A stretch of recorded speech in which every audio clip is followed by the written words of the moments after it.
আল্লাহ সুবহানাহু ওয়া তাআলা সূরা তাওবার 112 নম্বর আয়াতে 9টা কর্মসূচির কথা বলেছেন, 9টা আমলের কথা বলেছেন। এই 9টা আমল যদি কোন মুমিন বান্দা বান্দি করতে পারে, আল্লাহ বলে সেই মুমিন বান্দা বান্দির জন্য আমি আল্লাহ জান্নাতের সুসংবাদ দিয়ে দিব। জোরে বলি সুবহানাল্লাহ। এই 9টা কর্মসূচির প্রথমে আল্লাহ তাআলা বলেন التائبون العابدون الحامدون السائحون। আওয়াজ করে বলেন আল্লাহু আকবার। রব্বুল আলামিন সর্বপ্রথম বলেন আত্তাইবুন, তাওবা করবা, তাওবাকারী, যারা বেশি বেশি করে ইস্তেগফার করে, যারা বেশি বেশি করে আল্লাহর কাছে ক্ষমা চায়, যারা বেশি বেশি করে তাওবা করে, আল্লাহ বলেন তাদের নাম হচ্ছে তাওবাকারী। কি কারী? তাওবাকারী। এখন আমরা তাওবা করব, কিভাবে তাওবা করব? রব্বুল আলামিন বলেন বান্দা জীবনে কত অন্যায় করেছো, কত জুলুম করেছো, কত অপরাধ করেছো, আমি আল্লাহর কাছে যদি তাওবা করার মতো তাওবা করতে পারো, আমি আল্লাহ তাআলা তোমার জীবনের গুনাহ খাতাগুলো মোচন করে তোমাকে আমি জান্নাতের মেহমান বানিয়ে দেব। আল্লাহু আকবার বলেন। এজন্য রব্বুল আলামিন দলিল দিচ্ছেন তুবু ইলাল্লাহি তাওবাতান নাসুহা। আল্লাহ বলে বান্দা তাওবার মতো যদি তাওবা করতে পারো, আমি আল্লাহ তাআলা তোমার জীবনের গুনাহ খাতাগুলো মোচন করে দেব। ঠিক না ভাই? ঠিক। আমরা কি আল্লাহকে ডাকি? কথা বলে না। আমরা আল্লাহকে ডাকার মতো ডাকতে পারি না। যখন মুসিবতের মধ্যে পড়ে যাই, যখনই বিপদের মধ্যে পড়ে যাই, তখনই আল্লাহকে ডাকি, আল্লাহকে স্মরণ করি। ঠিক না ভাই? ঠিক। আমরা আল্লাহকে যত বেশি ডাকি, আমরা আল্লাহকে যত বেশি স্মরণ করি, আল্লাহ তার চাইতে আমাদেরকে কম স্মরণ করেন না, বেশি স্মরণ করেন। আল্লাহ তাআলা আমাদেরকে বেশি বেশি করে স্মরণ করেন। এজন্য আমরাও আল্লাহকে স্মরণ করার দরকার আছে না নাই? রব্বুল আলামিন বলেন ওয়াস্তাগফিরিল্লাহ ইন্নাল্লাহা কানা গফুরার রহিমা। আওয়াজ করে বলেন আল্লাহু আকবার।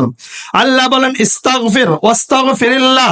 যেই বান্দা বেশি বেশি আস্তাগফিরুল্লাহর আমলটা করবে, আস্তাগফিরুল্লাহ যেই ব্যক্তি আমলটা করতে পারবে, ওই ব্যক্তিকে মুস্তাজাবুদ দাওয়া বানিয়ে দিবেন একজন। তিনি কে?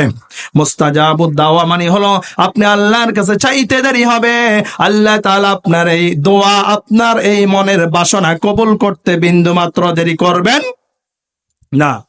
এজন্য আল্লাহ বলেন ওয়াস্তাগফিরিল্লাহ ইন্নাল্লাহা কানা গফুরার রহিমা। যেই বান্দা বেশি বেশি করে ক্ষমা চাইবে, যেই বান্দা বেশি বেশি করে ইস্তেগফার করবে, আমি আল্লাহ তাআলা তার জীবনের গুনাহ খাতাগুলো মোচন করে দিব আর তার উপরে রহমত দিয়ে ভরপুর করে দেব। আল্লাহু আকবার। ফের হাজিরিন, এজন্য আমাদেরকে বেশি বেশি করে কি করতে হবে?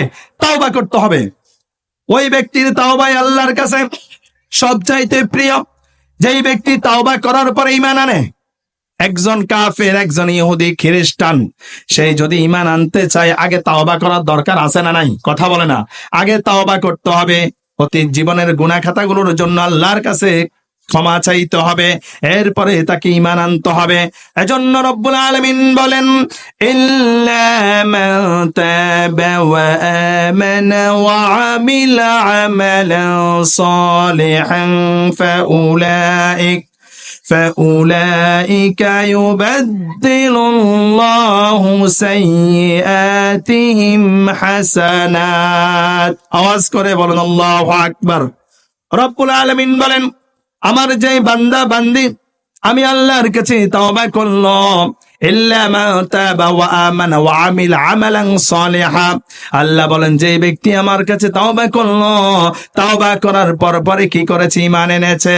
ঈমান আনার পর পরে আমলে সালেহ করবে, নেক আমল করবে, কোরআন হাদিস মোতাবেক আমল করবে, শরীয়ত মোতাবেক তার জীবনটাকে, কোরআন দিয়ে তার জীবনটাকে সাজিয়ে তুলবে, কোরআন দিয়ে তার ব্যক্তি জীবন, পারিবারিক জীবন, সামাজিক জীবনটা গঠন করে নেবে। আল্লাহ তাআলা বলেন ওই বান্দার অতীত জীবনে যেই অপকর্ম করেছিল, অতীত জীবনে যে গুনাহ করেছিল, এই গুনাহগুলো আমি আল্লাহ তাআলা নেক দিয়ে ভরপুর করে দেব। আল্লাহু আকবার। ফের হাজিরিন, এখন কিভাবে তাওবা করতে হবে? আল্লাহকে কেমন ভাবে ভয় করতে হবে, যদি আমরা মুসা আলাইহিস সালামের জামানার একটা ঘটনা শুনি তাহলে আমরা বিষয়টা একেবারে ক্লিয়ার হতে পারবো। আল্লাহর নবী মুসা কালিমুল্লাহ, নাম শুনছেন নি? কথা বলে না, কথা বলতে হবে।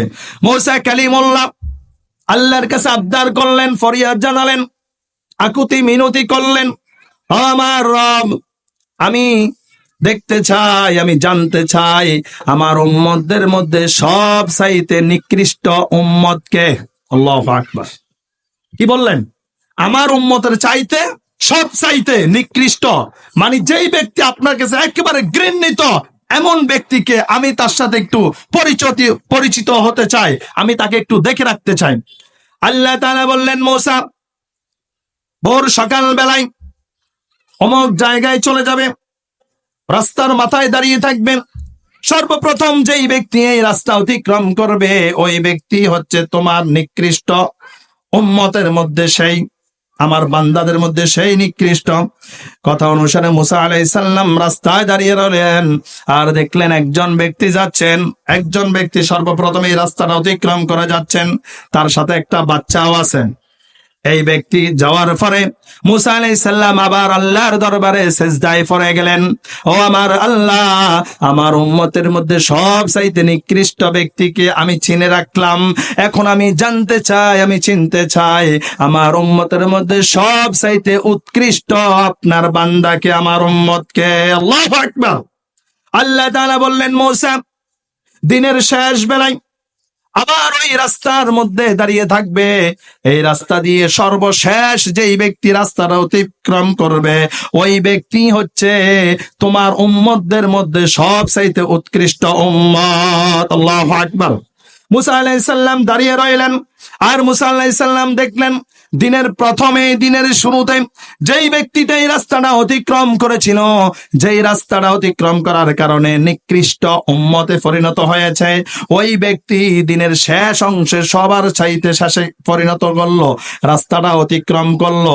তার মানে মুসা আলাইহিস সালাম বুঝে গেলেন দিনের শুরুতে যেই ব্যক্তি নিকৃষ্ট বান্দা ছিল, নিকৃষ্ট উম্মত ছিল, দিনের শেষ বেলা ওই ব্যক্তিটা আল্লাহর কাছে উৎকৃষ্ট নেককার বান্দায় পরিণত হয়ে গেল। আল্লাহু আকবার। এখন জানার আগ্রহ মুসা আলাইহিস সালামের বাড়ছে না কমছে? বেড়ে গেছে।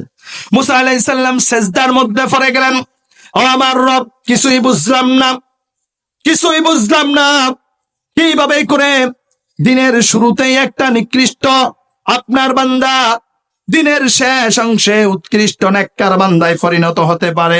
আমি একটু জানতে চাই, টোটাল ঘটনাটা আমাকে একটু বুঝিয়ে বলেন। আল্লাহ তাআলা বললেন, ও আমার নবী মুসা, আমার এই বান্দা নিকৃষ্ট ছিল, কিন্তু যখন তার সন্তানটাকে নিয়ে সে একটা বাগানের মধ্যে গেল, কোথায় গেল?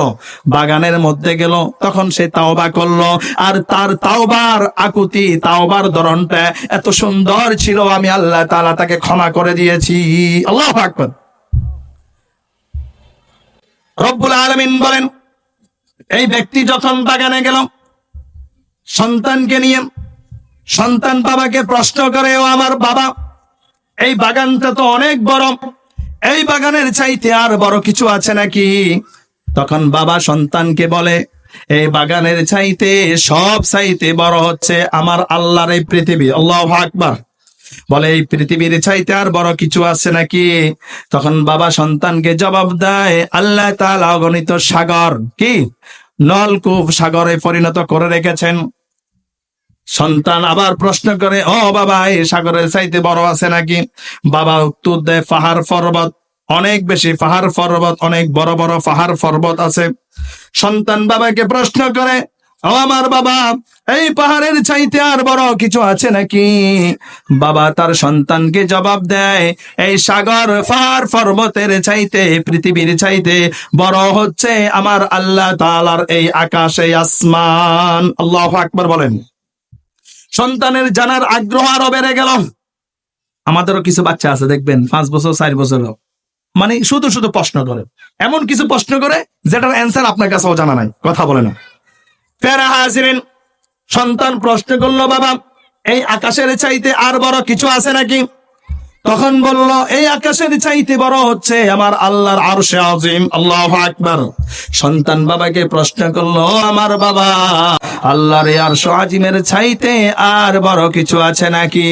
তখন সন্তানকে বাবা বলে, আল্লাহর আরশে আজিমের চাইতে বড় হচ্ছে তোমার বাবা আমি অদমের গুনাহ আর গুনাহ। আল্লাহু আকবার। এই ব্যক্তি বাবা অজস্রে কান্না করতে শুরু করে দিলেন। চোখে দিয়ে অজস্রে পানি পড়তে লাগলো। পানি পড়তে পড়তে বুকটা ভিজে যাচ্ছে। তখন সন্তান বলল, ও আমার বাবা, এই তোমার গুনার চাইতে, বিশাল গুনার চাইতে আর বড় কিছু আছে নাকি? তখন বাবা সন্তানকে জবাব দেয়, আমার গুনার চাইতে আল্লাহর আরশ আজিমের চাইতে বড় হচ্ছে আমার আল্লাহ তাআলার রহমত। আল্লাহু আকবার। আল্লাহ তাআলা বলে, ও আমার নবী মূসা, আমার এই বান্দা যেই ধরনে তাওবা করলো, এই তাওবাটা আমার কাছে এত বেশি ভালো লেগেছিল, এত বেশি পছন্দ হয়েছিল, আমি আল্লাহ তাআলা তার জীবনের গুনাহ খাতাগুলোকে মোচন করে দিয়েছি। আল্লাহু আকবার। এজন্য আমাদেরকে তাওবা করার দরকার আছে না নাই? আছে না নাই? আল্লাহ, ও গো আল্লাহ, ক্ষমা করে দাও, মাফ করে দাও। আল্লাহ, ও গো আল্লাহ, ক্ষমা করে দাও, মাফ করে দাও। যতদিন জীবন বিনা বাজিবে, সুপথে চালাও, মাফ করে দাও। তোমাকে না দেখিয়া, নবীকে না চিনিয়া, ঈমান এনেছি তবুও এই ওসিলায় রহমত দয়া বিলাও, ক্ষমা করে দাও, মাফ করে দাও। আল্লাহ, ও গো আল্লাহ, ক্ষমা করে দাও, মাফ করে দাও। আওয়াজ করে বলুন, ঠিক না ব্যাঠে? এইভাবে করে আল্লাহর কাছে তওবা করার দরকার আছে না নাই? প্যারা হাজিরিন, এই জন্য আমাদেরকে বেশি বেশি করে তওবা করতে হবে। রব্বুল আলামিন বলেন, যারা বেশি বেশি করে তওবা করে আর যারা অপবিত্র থেকে পবিত্রতায় পরিণত হয়, আমি আল্লাহ তাআলা ওই বান্দা বান্দীদেরকে ভালোবাসি। আল্লাহু আকবার। এজন্য রব্বুল আলামিন দলিল দেন, ইন্নাল্লাহা ইউহিব্বুত التوابين ويحب المتطهرين। আওয়াজ করে বলেন আল্লাহু আকবার। রব্বুল আলামিন বলেন, যারা বেশি বেশি করে আমি আল্লাহর কাছে তাওবা করে, আমি আল্লাহ তাআলা ওই তাওবাকারী বান্দা বান্দীকে ভালোবাসি। আর যারা অপবিত্র থেকে পবিত্র হয়ে যায়, আমি তাদেরকেও মহব্বত করি। ঠিক না বেঠে? প্যারা হাজিরিন, এজন্য আল্লাহ সুবহানাহু ওয়া তাআলা সূরা তাওবার 112 নম্বর আয়াতে যে একটা আয়াত বর্ণনা করেছেন, ওই আয়াতের মধ্যে 9টা কর্মসূচি, কয়টা? 9টা আমলের কথা বলেছেন। এই 9টার শুরুই হচ্ছে আত-তাইবুন। এতক্ষণ আমরা তাওবা সম্পর্কে জেনে নিলাম।